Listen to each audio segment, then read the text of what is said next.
myself Kanal. Today topic chapter 3rd synthetic fibers and plastic 8th class science exercise questions.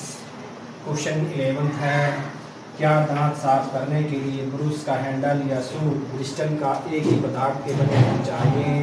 जब हम दांत साफ करते तो हैंडल और ब्रिस्टल नहीं, दांत साफ करने के लिए ब्रश का हैंडल और सूप एक ही प्रकार के पदार्थों के नहीं बनाए जा सकते, क्योंकि सूप नरम पदार्थ के बने होने चाहिए, क्योंकि उनका संपर्क मसूड़ों से होता है। यदि सख्त सूप मसूड़ों को नुकसान पहुंचा सकते हैं, यदि सूप को सख्त पदार्थ से बनाते हैं तो मसूड़ों को नुकसान पहुंचा सकते हैं। इसलिए हैंडल सख्त पदार्थ के बनाने चाहिए ताकि इसे पकड़ने के लिए किसी प्रकार की असुविधा न हो। इसलिए दांत साफ करने के लिए ब्रश का हैंडल और सूप एक पदार्थ के नहीं होने चाहिए। 12th क्वेश्चन है, जहां तक संभव हो प्लास्टिक के उपयोग से बचिए, इस कथन पर स्पष्ट कीजिए। इस कथन के बारे में बताइए।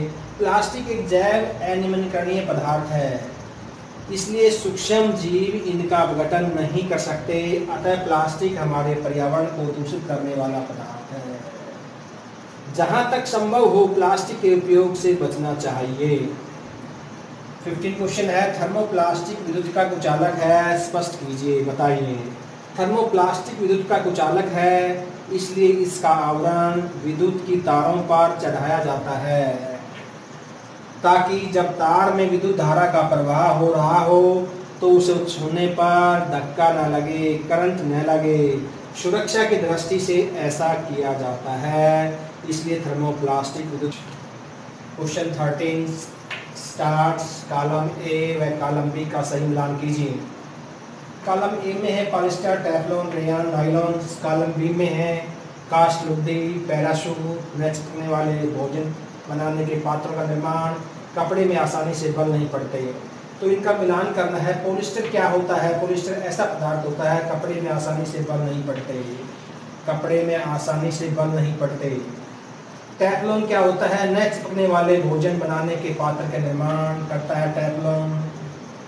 थर्ड है रेयन। रेयन क्या होता है? रेयन कास्ट लुगदी का उपयोग करके तैयार किया जाता है, तो ये कास्ट लुगदी का उपयोग करके तैयार किया जाता है।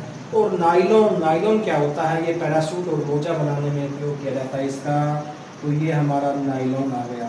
इसी तरह कॉलम ए और कॉलम बी का मिलान हो गया। अब अगला क्वेश्चन है 14, संश्लिष्ट रेशों का औद्योगिक निर्माण वास्तव में वनों के संरक्षण में सहायक हो रहा है।